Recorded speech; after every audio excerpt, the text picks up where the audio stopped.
Buongiorno ragazzi, buongiorno, sono contentissimo di vedervi. Sono qui per fare un bel video che spero vi apra certe porte, nel senso le porte del concessionario, magari andate a comprare una bella e-bike.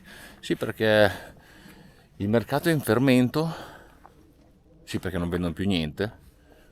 Secondo me ci sono delle ottime opportunità di acquisto perché modelli dell'anno scorso si possono trovare con degli ottimi prezzi, non dico la metà, ma io ho visto dei prezzi davvero interessanti su top di gamma di Cube, Focus, Scott, Trek e sono rimasto molto stupito. E infatti il discorso che nei giornali si parla solo della crisi del mercato della bicicletta è un motivo per cui i prezzi poi cadono e non c'è altra alternativa. Se vogliono vendere sono quasi obbligati, altrimenti pum, si fallisce. Quindi vi aiuto a entrare dal concessionario. Sì, poi vi spiegherò dopo perché secondo me è meglio andare dal concessionario invece che andare a comprare in internet, però vi voglio aiutare con qualche tips per farvi acquistare una bicicletta pensando a quasi tutto. Via, cominciamo questo video.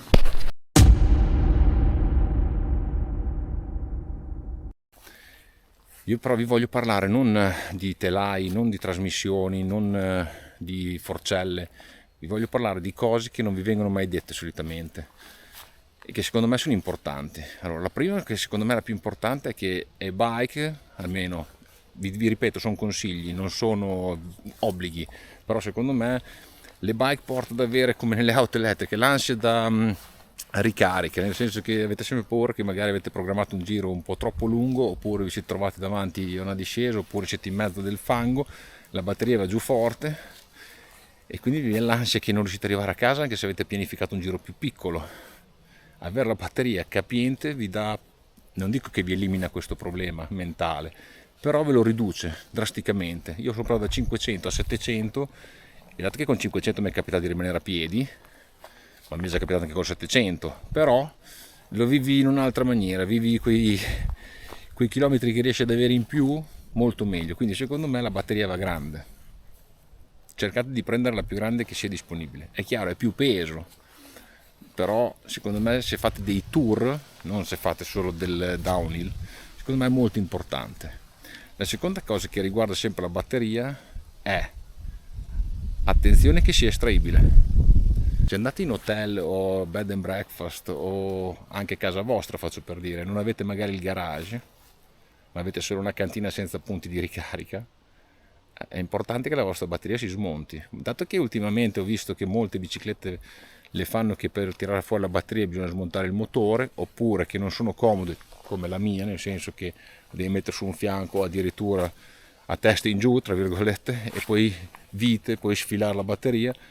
Quindi guardate anche quell'aspetto lì, che non vi ritrovate a casa, che poi la vostra batteria o si smonta in una maniera scomoda, che tutte le volte che fate il giro diventate pazzi, o altrimenti che addirittura vi trovate in luoghi dove non c'è nessun punto di ricarica e voi vi tocca caricare la bicicletta fino al terzo piano, e in hotel non è che vi fanno portare le biciclette dentro in camera, ve lo dico. Quindi secondo me quello è un aspetto molto molto importante che nessuno vi dice. Altro punto, siete interessati alla bicicletta, ad una bicicletta in particolare, è lì disponibile, chiedete di farla provare, provatela anche a motore spento, nel senso che dovete controllare come gira, come è pedalabile anche a motore spento, perché se rimanete senza batteria almeno a casa ci arrivate. Io mi ricordo generazione 3 del Bosch che ho avuto io nella prima bicicletta, era impedalabile quando la batteria era scarica, era mortale, quindi fate anche quella prova lì, è molto ma molto importante. Poi, altra cosa che non vi dicono, se acquistate una bicicletta mallet, ricordatevi che se andate in vacanza da qualche parte, in un luogo dove magari non hai negozi di biciclette vicino e dovete andare in montagna o che altro, avete bisogno di avere dietro sempre con voi due copertoni, uno di 29 e uno di 27,5, perché se per disgrazia si taglia il 27,5 voi non potete avere solo il 29, cosa che invece se avete una bicicletta 29-29 in teoria vi basterebbe avere un copertone solo. Quindi quelli due lì vi vogliono sempre con voi quando andate in vacanza. Chiaro, se andate in una località dove ci sono negozi a go-go non avete quel bisogno lì, però bisogna pensarci. anche quello non ve lo dicono mai, ma sono tutte conseguenze. Poi un altro punto che non vi comunicano secondo me è che adesso ci sono gli avventi dei nuovi cambi elettronici. Il cambio elettronico secondo me è a vedere, non ho ancora provato, ma da vedere è una cosa molto positiva, lo puoi cambiare anche sotto sforzo, è comunque parte della tecnologia, però c'è sempre una batteria e o comprate una batteria di riserva e la portate sempre con voi, ma se pensate di avere una batteria sola, attenzione che bisogna ricordare di ricaricarla. Tutte le cose che sono a batteria bisogna poi ricaricarle, quindi che non vi scappa il pensiero che l'ho ricaricata la batteria oppure no. Voi magari pensate solo a quella delle bike e invece quella piccola del cambio ha bisogno anche lei di una ricarica ogni tanto.